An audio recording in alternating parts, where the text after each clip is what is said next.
नमस्कार। सुबह के 7 बजे हैं। खबर गर्मा गर्म के साथ मैं हूं अनुपम। प्रधानमंत्री नरेंद्र मोदी आज ईस्टर्न डेडिकेटेड फ्रंट कॉरिडोर का उद्घाटन करेंगे।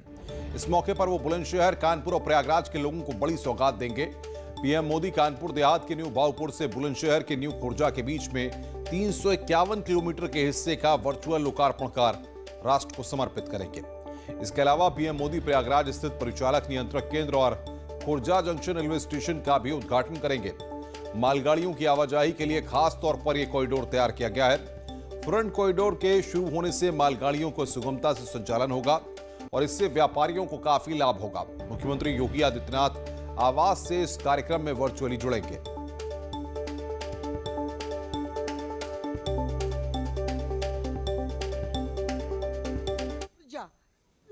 नगर से लेकर कानपुर के न्यू भाऊपुर रेलवे स्टेशन तक ये रेलवे ट्रैक बिछाया गया है।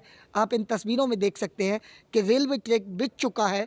करोड़ों रुपए के प्रोजेक्ट से ये जो है रेलवे ट्रैक बिछाया गया है। जिस तरीके से कानपुर से ये खुर्जा तक के लिए एक रूट बनाया गया है मालगाड़ियों के लिए, इसके बीच आने वाले सभी जिले के व्यापारियों को एक भारी फायदा होने वाला है और कहीं ना कहीं व्यापारियों में खुशी की लहर है। कैमरामैन आंसू के साथ प्रशांत कुमार, न्यूज़ 18 बुलंदशहर। जेल में बंद रामपुर के एसपी सांसद आजम खान की मुश्किलें और बढ़ गई हैं। आजम खान पर अब हज हाउस निर्माण घोटाले का शिकंजा कस रहा है। इन हज हाउस घोटाले की जांच अब अंतिम दौर पे पहुंचने वाली है, जिसमें कुछ लोगों से फिर पूछताछ की जानी है। एसआईटी सीएनडीएस के इंजीनियरों की भूमिका की भी जांच कर रही है और जल्द की बड़ी कार्रवाई हो सकती है। दरअसल गाजियाबाद के आला हजरत हज हाउस और लखनऊ के मौलाना अली मियां मेमोरियल हज हाउस के निर्माण में जरूरत से ज्यादा पैसे खर्च हुए थे। लखनऊ हज हाउस का निर्माण मुलायम सरकार के कार्यकाल में हुआ था। उसी समय गाजियाबाद में हिंडन नदी के किनारे हज हाउस के लिए जमीन ली गई थी। 2012 में जब अखिलेश यादव मुख्यमंत्री बने तो गाजियाबाद हज हाउस का निर्माण पूरा हुआ। इन दोनों सरकारों में आजम खान अल्पसंख्यक कल्याण मंत्री थे। योगी सरकार ने इस साल फरवरी में गाजियाबाद में बने हज हाउस को एनजीटी के आदेश पर सील कर दिया था।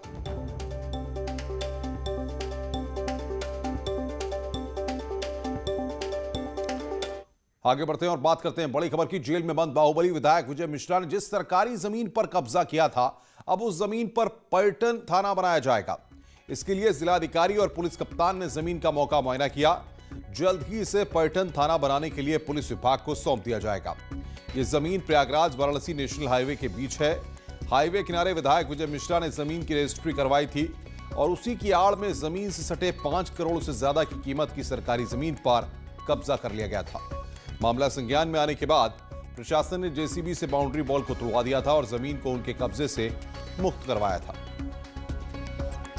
तो देखना था कि कितनी ज़मीन खाली कराएगी, तो 600 एयर खाली कराई गई है ज़मीन। और मैं पुलिस अधीक्षक के साथ इस उद्देश्य से भी आया हूँ कि पर्यटन थाना बनना है हमारे जनपद में, तो उसके लिए ज़मीन सर्वथा उपयुक्त है। तो इस उद्देश्य से मैं पुलिस अधीक्षक आया था और उसको शीघ्र ही पुलिस विभाग को हस्तांतरित की जाएगी ज़मीन और उसमें पर्यटन थाना बनेगा। उत्तर प्रदेश में योगी राज में माफियाओं और गुंडों की अब खैर नहीं है। उनकी संपत्ति या तो जब्त की जा रही है या फिर उसके ऊपर बुलडोजर और जेसीबी चल रहा है। उन्नाव में पुलिस ने फरार अपराधी फैसल महमूद की लाखों की संपत्ति को कुर्क किया है। कोर्ट के आदेश के बाद पुलिस ने कुर्क की कार्रवाई करते हुए अपराधी के घर का सारा सामान जब्त कर लिया। फैसल महमूद पर 8 मुकदमे दर्ज हैं और वो काफी दिनों से फरार चल रहा है।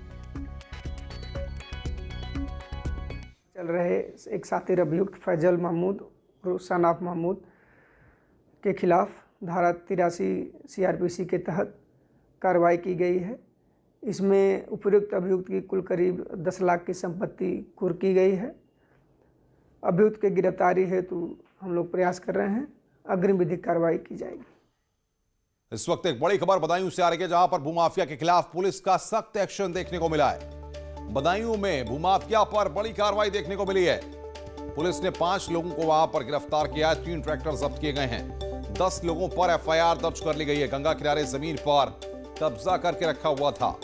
सैकड़ों बीघा जमीन पर यह अवैध रूप से कब्जा किया गया था, जिसके बाद पुलिस और प्रशासन ने यहां पर सख्त एक्शन लेते हुए इस कार्रवाई को अंजाम दिया है।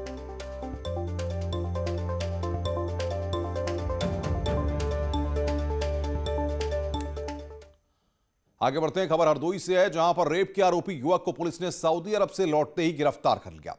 आरोप के मुताबिक युवक 10 महीने पहले युवती को धोखा देकर फरार हो गया था। युवती ने जनवरी में उसके खिलाफ रेप का मुकदमा दर्ज कराया था।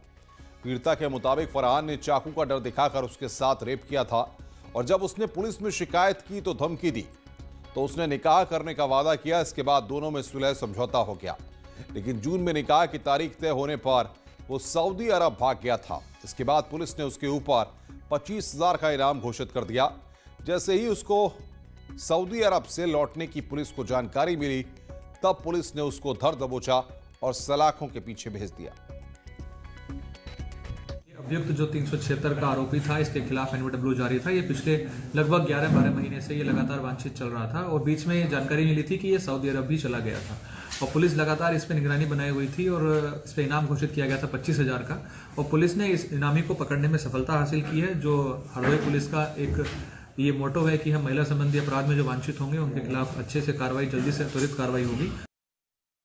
बांदा चाइल्ड पॉर्न मामले में आरोपी जूनियर इंजीनियर के परिवार वालों पर भी सीबीआई का शिकंजा कसता जा रहा है। सीबीआई ने उसकी पत्नी को गिरफ्तार किया है। आरोप के मुताबिक रामभवन अपनी पत्नी के साथ मिलकर बच्चों के पॉर्न वीडियो बनाता था और उनको फिर विदेश में बेचकर पैसे कमाता था। बांदा में बच्चों के पॉर्न वीडियो मामले में बड़ी गिरफ्तारी हुई। बच्चों के पॉर्न वीडियो बनाकर विदेश में बेचने के मामले में अब आरोपी जूनियर इंजीनियर रामभवन की पत्नी दुर्गावती को भी सीबीआई ने गिरफ्तार किया। सीबीआई ने गिरफ्तारी के बाद उसे बांदा पॉस्को कोर्ट में पेश किया, जहां से आरोपी दुर्गावती को 4 जनवरी तक न्यायिक हिरासत में भेज दिया गया है। आरोप है कि रामभवन अपनी पत्नी के साथ मिलकर बच्चों के पॉर्न वीडियो बनाता था और उनको फिर विदेश में बेचकर पैसे कमाता था। धारा 17 पॉस्को एक्ट और 120B IPC रामभवन की ही FIR पर इन्हें आज गिरफ्तार किया गया है साक्ष्यों पे। सीबीआई को आशंका है कि इस डर्टी गेम में और भी कई लोग शामिल हैं।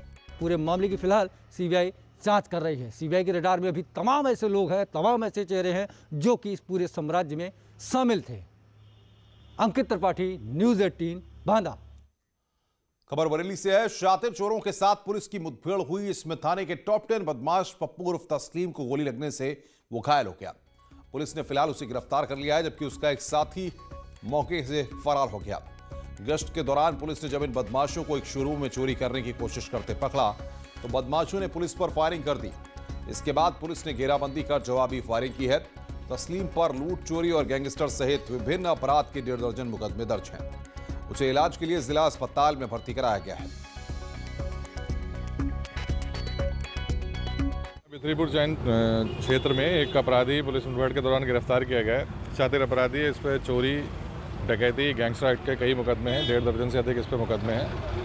कल मुठभेड़ के दौरान इसे गिरफ्तार किया गया है और इसमें हमारे एक हेड कांस्टेबल को भी घायल हुआ है। खबर वाराणसी से है। घर में गड्ढा खोदकर महिला के शव को गाड़ने के मामले में बेटे ने पिता पर सनसनीखेज आरोप लगाए हैं। बेटे ने पिता पर उसकी मां की हत्या का आरोप लगाया है। बताया जा रहा है कि आरोपी झाड़ फूंक का काम करता था। लोहता थाना क्षेत्र की यह वारदात है। पुलिस ने शव को कब्जे में लेकर पोस्टमार्टम के लिए भेज दिया है। घटना के बाद से आरोपी फरार है। तो झाड़ फूंक का काम करता है आरोपी और इसी में हत्या करके शव को घर में ही गाड़ दिया। बेटे ने पिता पर हत्या का आरोप लगाया है। मर्डर के मामले में ट्विस्ट यहां पर सामने आया है।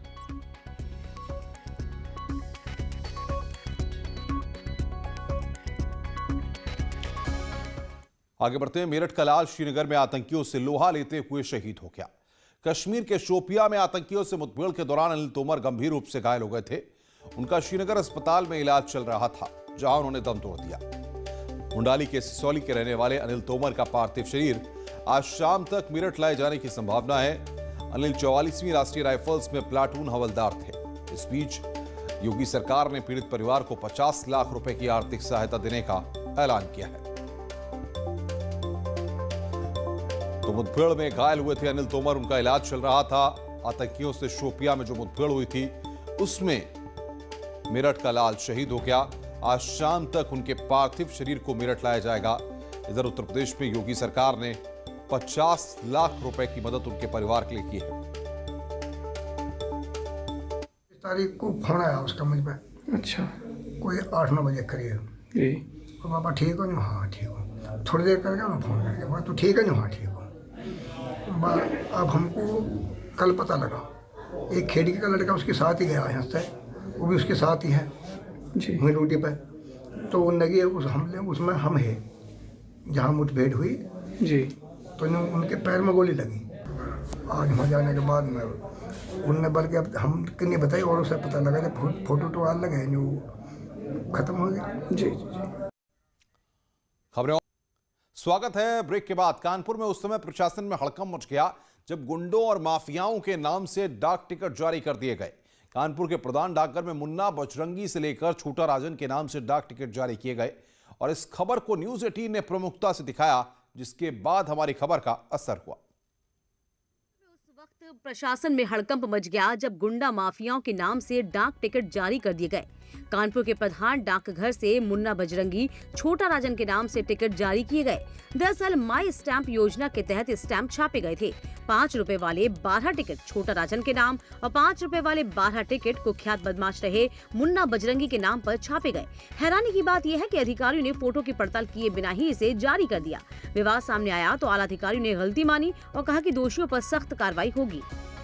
इसमें कस्टमर के स्तर पर भी जिम्मेदारी होती है। कोई इस तरह किसी डिस्प्यूटेड या छवि खराब करने वाले की कोई माई स्टैम्प ना बनवाए। लेकिन हमारे यहाँ जो काउंटर पे भी स्टाफ है वो उनको भी इसके लिए सजग होना चाहिए और हम लोग इसके लिए जो है जांच करवा रहे हैं और इसमें जो भी आवश्यक कार्रवाई है वो जांच के उपरांत हम लोग निश्चित रूप से करेंगे। मामला मीडिया में आने के बाद से हड़कंप मच गया। हालांकि यहाँ के पोस्ट मास्टर जनरल जांच की बात तो कह रहे हैं, मगर सबसे बड़ा सवाल कि आखिर उन लोगों पर कब कार्रवाई होगी जिनकी लापरवाही से इतनी बड़ी चूक हुई।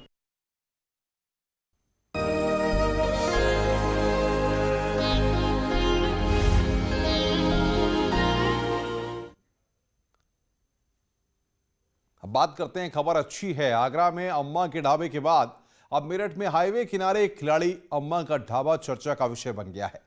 कोरोना काल में नौकरी जाने के बाद पीएम मोदी के मंत्र को उन्होंने जीने का फलसफा बना लिया और आत्मनिर्भर बनने के रास्ते पर ही चल पड़ी। एक रिटायर्ड फौजी की मदद से अपना ढाबा खोला और शुरू हो गई एक और संघर्ष की कहानी। हालांकि अभी भी उन्हें सरकार से आर्थिक मदद की दरकार है।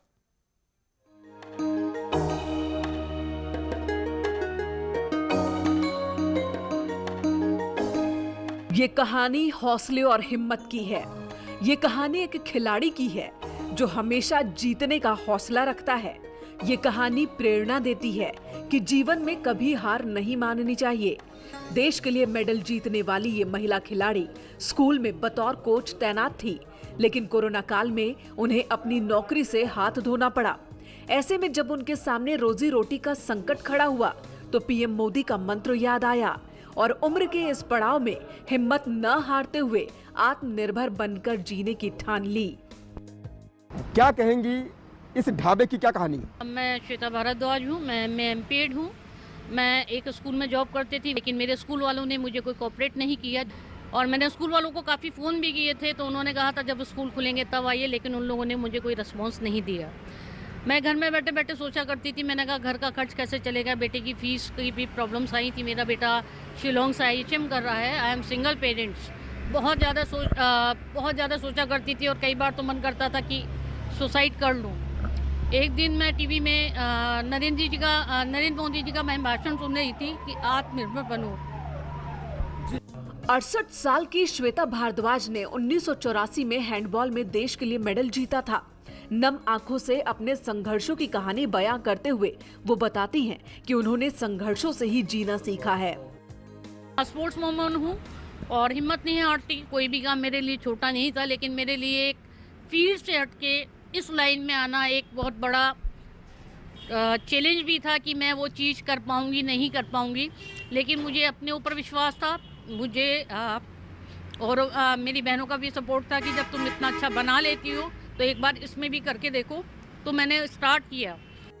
श्वेता भारद्वाज चाहती हैं कि उन्हें सरकार की तरफ से आर्थिक मदद मिले, इसलिए पीएम मोदी और सीएम योगी से मदद की गुहार लगा रही हैं। तो एक दो मेरे फ्रेंड्स हैं वो भी सुसाइड कर चुके हैं।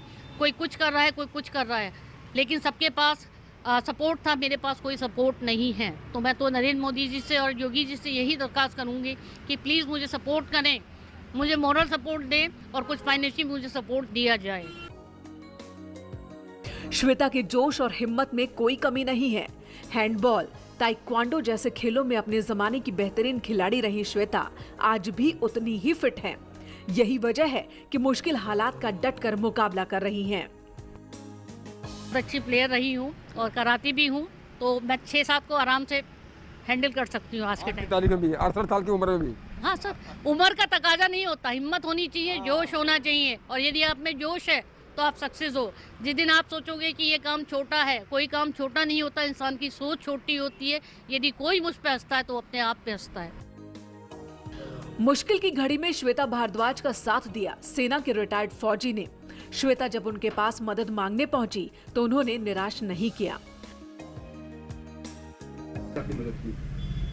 ये एक दिन मेरे पास आई 1 नवंबर को, तो इन्होंने कहा कि भाई मुझको जो है नौकरी चाहिए, मैं ऐसे लॉकडाउन में जो है परेशान हूँ, काफ़ी क्राइसिस है मेरे, और मेरी जो जॉब वगैरह है वो लेफ्ट हो चुकी है। मैंने कहा कि ठीक है, आप जो है ये मेरे पास एक कन्फेक्शनरी है फुली लोडेड, आप इसको रन करो।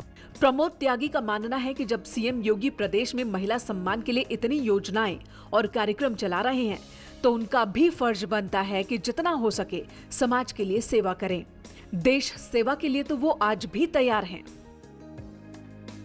मैं भले ही रिटायर्ड हूँ उम्र से, मैं नंबरिंग नहीं मानता, मैं उम्र में आज भी मैं 50 साल है, लेकिन मुझे नहीं लगा, अगर आज लगता है कि मेरी जरूरत है देश को तो मैं सेवा दूंगा। आज खेल में दे रहा हूँ, कल हो सकता है बॉर्डर पे फिर भेज दे, फिर चला जाएंगे। राष्ट्रीय स्तर की खिलाड़ी रही इस बुजुर्ग महिला की जीवटता की कहानी इलाके के लोगों की जुबान पर है।